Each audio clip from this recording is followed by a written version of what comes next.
Hay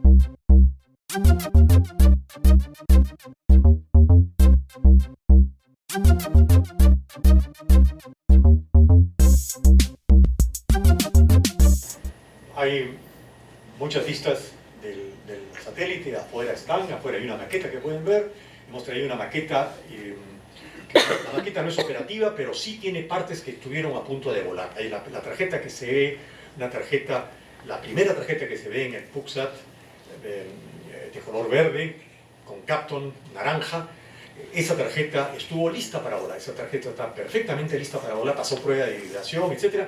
No voló porque al final hicimos correcciones de tipo cosmético y había tiempo y lo pudimos hacer, la sustituimos y esa tarjeta se quedó para nuestro prototipo. La siguiente. Los satélites fueron lanzados el 21 de noviembre. Un cohete ruso partió desde Yasny, Dnieper, con 32 satélites a bordo, el nuestro era uno de ellos. 15 días después, de manera preprogramada, el satélite nuestro dio a luz a un satélite más pequeño, el Pocket Puck, y nos convertimos en el segundo, en tener el segundo satélite lanzado desde el primero.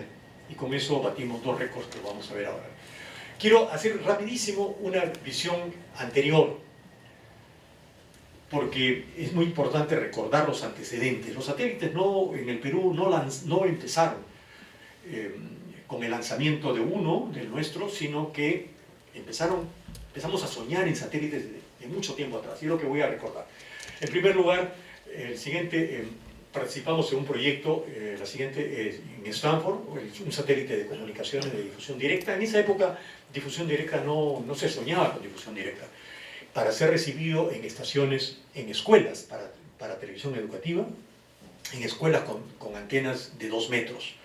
En el instituto tenemos una antena, un prototipo que se construyó con esa finalidad, antena de 2 metros.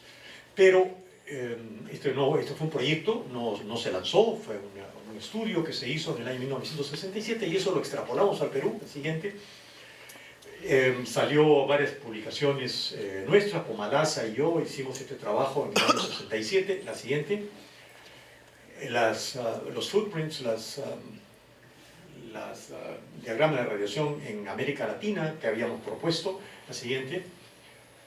Luego empezamos a hacer comunicaciones en packet con el protocolo X25 por primera vez en el Perú, hicimos pruebas en el año 86 y empezamos a trabajar satélites como el AO10 en órbita elíptica, en packet en agosto del año 86, en el LUSAT en 1990, el PACSAT de nuevo en 1990, comunicaciones con el AO13 en órbita elíptica tipo Molnilla, en comunicaciones de voz. La siguiente.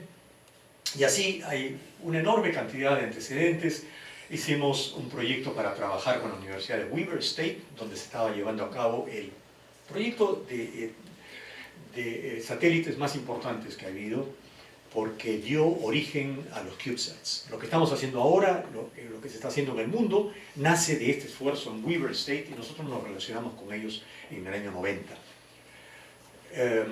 Hicimos comunicaciones con el transbordador Columbia, hicimos comunicaciones con la Estación Espacial Mir en 1992, con el Space Lab en 3 oportunidades, con un profesor mío de Stanford que voló 3 veces en el Space Lab, vía AO51, la siguiente. Esta es una vista del PUCSAT, antecesor, del CubeSat en general, un satélite de 10 pulgadas de dimensión, la siguiente, transmitía packet. En Radio Club Peruano construimos una antena de 8 metros para hacer comunicaciones satelitales, la siguiente.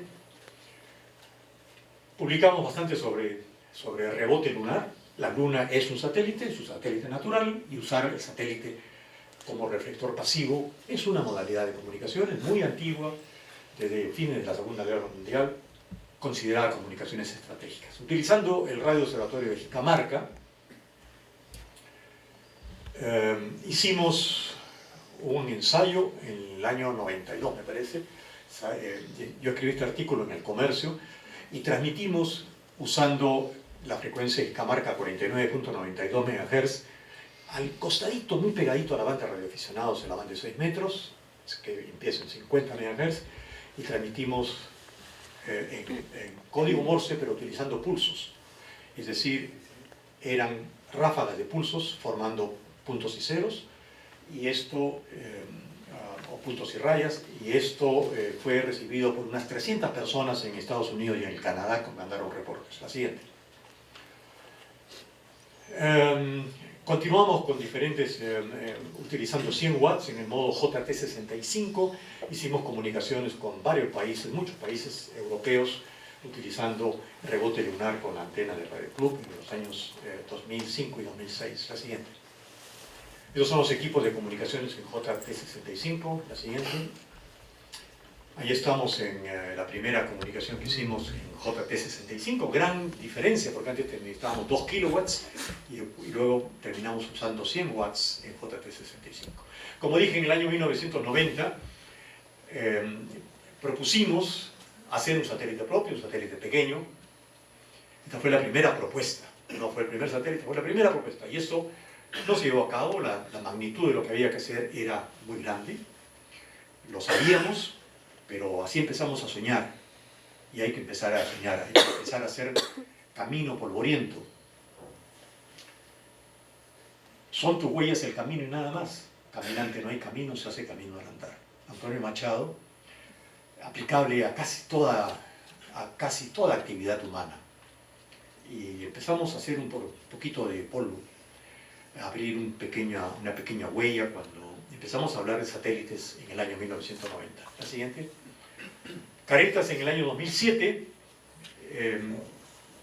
publica una entrevista cuando empezábamos a pensar en un satélite, un CubeSat, y este satélite estaba pensado para observar sismos o precursores de sismos desde el espacio.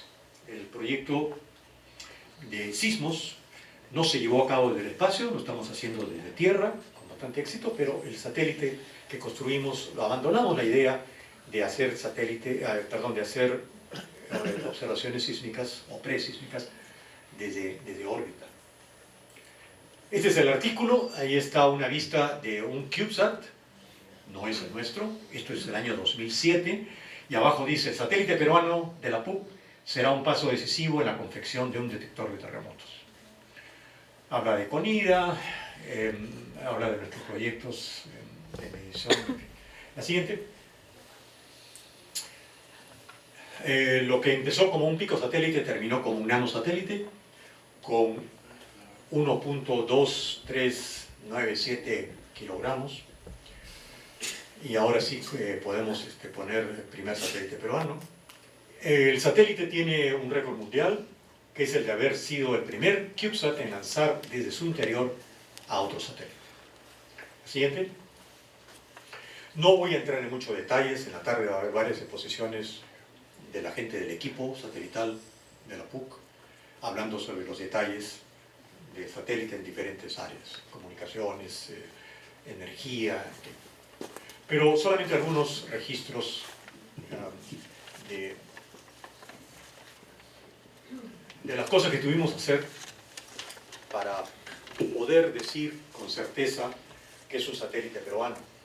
Como por ejemplo, mediciones de la matriz de inercia, todas las mediciones que hubo que hacer, las tuvimos que hacer desde cero.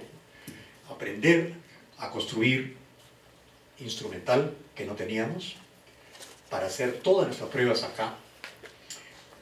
Nuestro satélite no ha salido del campus de la PUC, y es más, solamente ha salido de los laboratorios del instituto para hacer pruebas de alto vacío, que no teníamos una cámara de alto vacío, sino que la tuvimos que llevar al departamento de física, y pruebas o mejor dicho, ciclaje térmico de gasificación requerido con otra cámara de vacío, de mejor vacío, también en el departamento de física. La siguiente.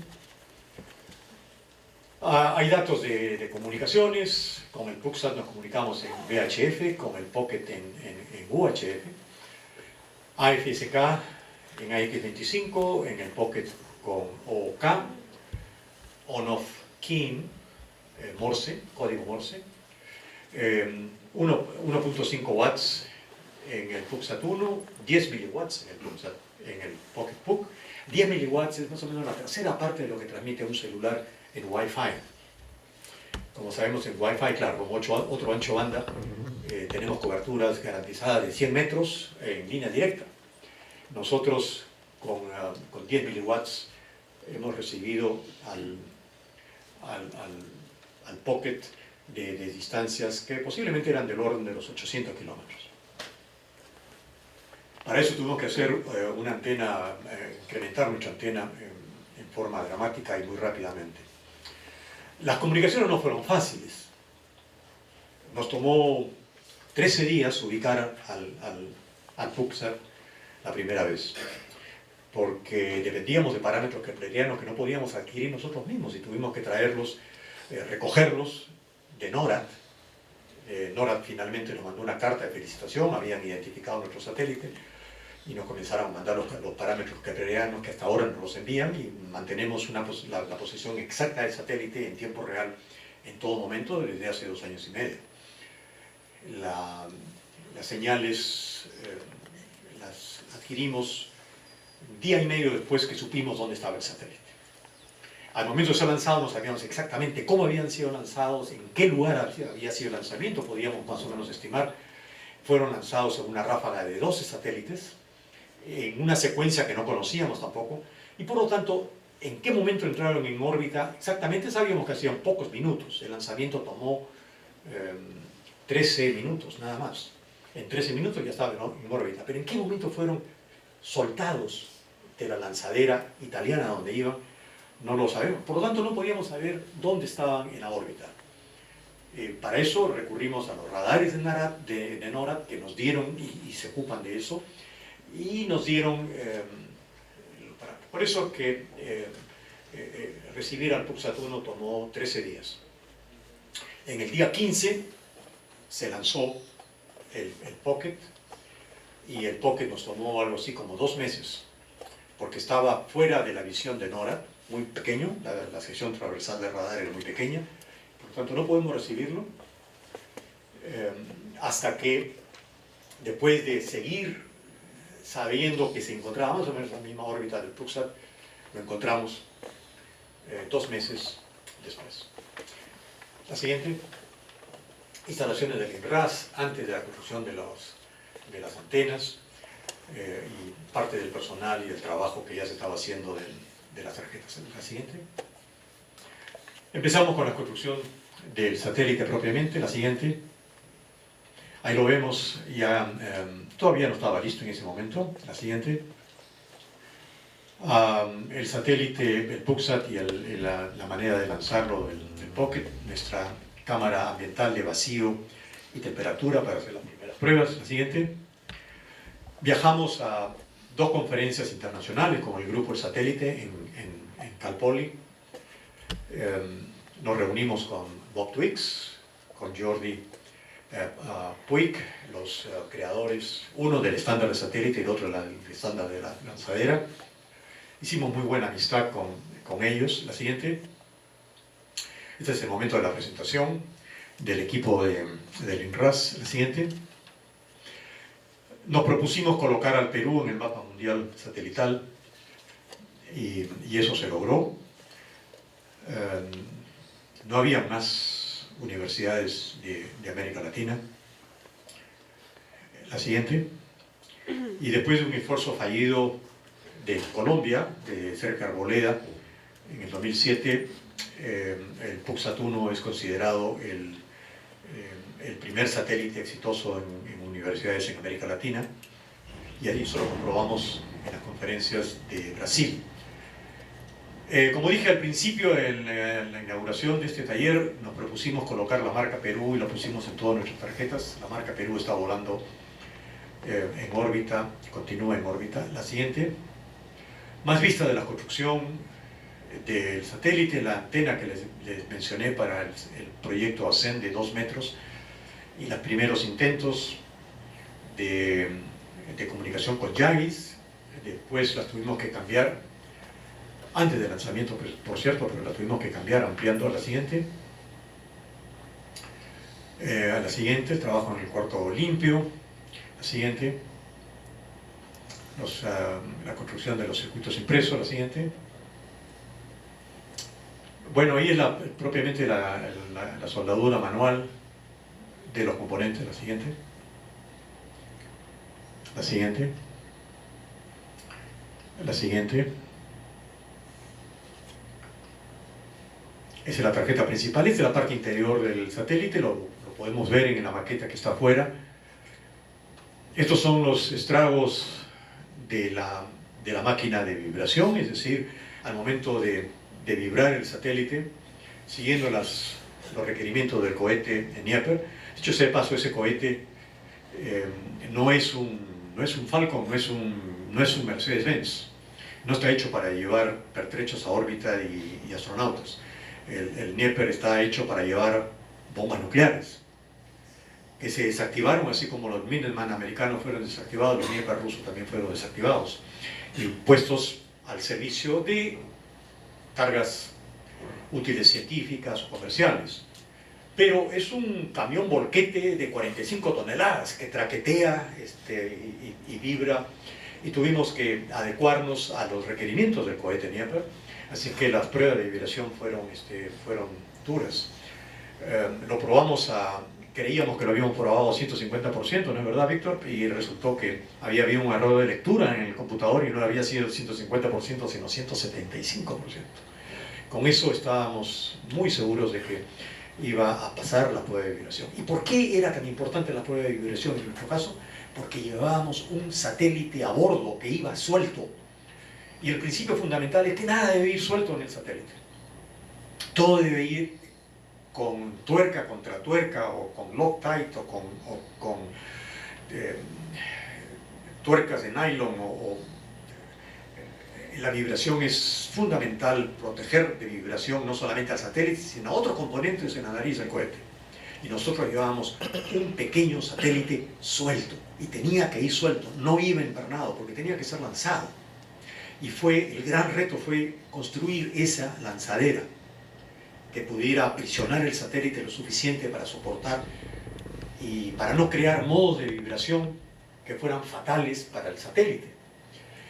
Encontramos algunos modos extraños y tuvimos que poner algunas vigas, tuvimos que soldarle unas vigas ahí para evitar esos modos y llevarlos a frecuencias más altas.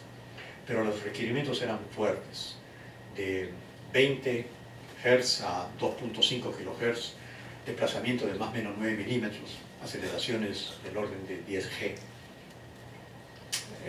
Las antenas enrolladas. La siguiente, por favor.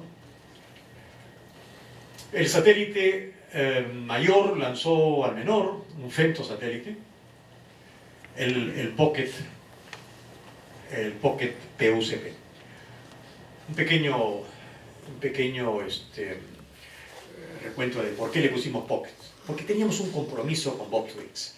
Bob Twiggs había creado un nuevo estándar, el satélite del Pocket Cube. Dicho sea de paso, la palabra Cube fue puesta por nosotros. Y aquí he traído para mostrarles el nuevo estándar del Pocket Cube, al cual contribuimos con el nombre de QV, que es una palabra de fantasía que en inglés suena como cubo. Y acá tenemos el primer prototipo que me regaló Bob Twiggs. Al final, si quieren, pueden acercarse para que vean la firma de Bob Twiggs en el satélite de acrílico, y este fue el primero que él construyó y me lo regaló públicamente en la conferencia de Cal Poly en el año 2011. Empezamos a hacer el trabajo y hicimos la tarjeta que iba adentro, pero la verdad es que no pudimos completarlo porque no podíamos lanzar este satélite, era demasiado voluminoso. Su geometría no permitía entrar dentro del CubeSat. Por lo tanto, tuvimos que desechar el estándar y cambiarlo por un estándar distinto, que es un estándar nuestro. Es un satélite de 8.5 por 4.5 por 2 centímetros. Este satélite cabe literalmente en un bolsillo. Y por lo tanto, más que el otro. Y por lo tanto, a este le pusimos Pocket, porque cabe en el bolsillo también. Le pedimos permiso a Bob, porque la palabra Pocket, si bien es cierto, no tiene capacidad marcaria, porque es una palabra genérica, sin embargo, le pedimos permiso. Y sobre todo, me disculpé porque yo le había ofrecido que íbamos a nosotros a lanzar el primer Pocket de él, ¿no? En el estándar del Pocket Cube. Y entonces le dije que le íbamos a poner, para que sonara igual, le íbamos a poner Pocket Book. Y me dijo, qué bueno, Jorge. Y esas cosas del destino. En el mismo cohete Nieper, en la lanzadera juntito a la nuestra, a pocos centímetros, se lanzaba el primer Pocket hecho por Bob Twiggs y el primer Pocket Book hecho por nosotros. Así que cumplimos en tener el mismo nombre y por eso le pusimos Pocket. Me hubiera gustado poner un nombre en quechua. Yo me considero un cusqueño de corazón, así que y lo que más me gusta es pensar en la tecnología, como piensa esa canción cusqueña que dice color color punchituche ama macotenquecho cosco pañacha con una sobra y cama. Colores de mi ponchito, ¿por qué no voy a perder? Qué bueno que la UNI le haya puesto Chasqui a su primer satélite.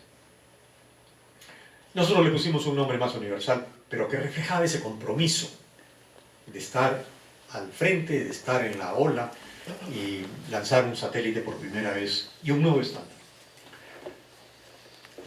El satélite con 96.9 gramos se convirtió en el satélite más pequeño jamás lanzado al espacio. La siguiente. La siguiente. Vamos a ver muy rápidamente porque el tiempo se está acabando. Ese es el Pocket. La siguiente. La siguiente. Pasamos rápido. Las pruebas de vibración, pasemos rápido, no vamos a tener tiempo para entrar a los detalles de vibración, nuestra máquina de vibración, las pruebas que hicimos, los perfiles que mandamos para ser aceptados por los rusos, tanto por Roscosmos como por Cosmotras, que fueron los que lanzaron, las resonancias que encontramos, que tuvimos que acallar, las siguientes, la última prueba de vibración, el día final que terminamos con la prueba de vibración, la siguiente, la medida del momento de inercia, el tensor de inercia había que darlo para el lanzamiento, la siguiente, la necesidad de la cámara de vacío y el porqué con la curva de Paschen, la siguiente, nuestra prueba de vacío y térmicas en el laboratorio del INRAS, la siguiente, la prueba de ciclado térmico, la siguiente,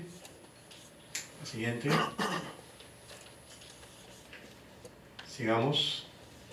El satélite casi listo, ahí un momentito, tuvimos la visita del viceministro de Comunicaciones y del secretario ejecutivo de FITEL, y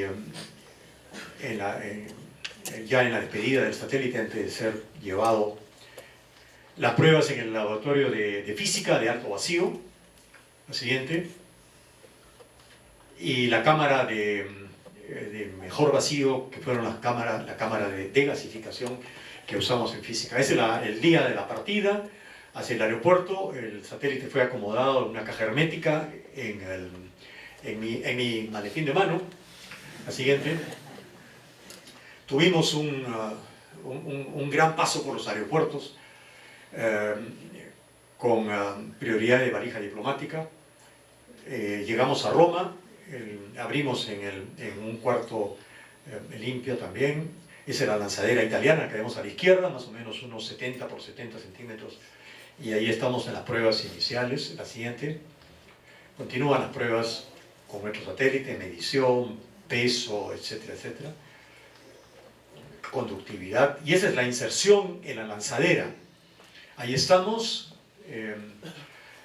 Tanto el ingeniero Vilches, que está con la cámara, y yo al lado izquierdo, y lo que vemos acá es la lanzadera nuestra, el llamado Peapod nuestro, y aquí está la lanzadera del Pocket Cube de Bob Twiggs. La siguiente. Ahí está ingresando ya a la lanzadera, esta es la de los Pockets, más pequeña. La siguiente. Ahí está en su acomodo. Nosotros estábamos al último porque éramos el más pesado. El siguiente era un satélite de Pakistán y encima un satélite español. Ahí lo estamos alimentando, la última alimentación con 5 voltios. Y uno de nuestros exalumnos, regresamos al anterior, uno de nuestros alumnos viajó a Yasni por su cuenta, se acercó lo más que pudo a la base de lanzamiento, desplegó su bandera peruana y miró al cohete subir con el Pocket Pup y el PuckSat-1 en la nariz. La siguiente. Mientras tanto, apurábamos la terminación de las antenas en el techo del instituto. La siguiente. Ahí tenemos las antenas tal como quedaron y la nueva fase del instituto con las 2 antenas. Antena de VHF y UHF.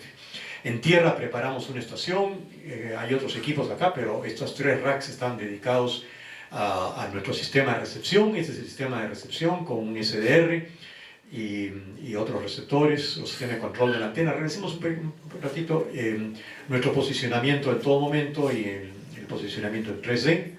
La siguiente. Mientras tanto estábamos tratando de terminar una antena de 8 metros. La siguiente. Las primeras vistas cuando estábamos en el grupo con los demás grupos de lanzamiento, estos fueron los últimos 4 satélites que fuimos identificados, y ahí en blanco está el PuckSat. Y ahora, de hace más o menos una semana, la siguiente por favor, tenemos esta vista con un pase del satélite acabando de pasar por Centroamérica.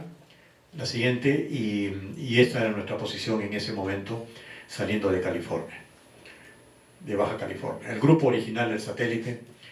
La siguiente. ¿Qué hacemos ahora? Ya hemos terminado la antena de 8 metros que nos da mejor comunicación y también para el trabajo con el satélite de medición de contenido total del IGP, y estamos trabajando, la anterior por favor, estamos trabajando en la estructura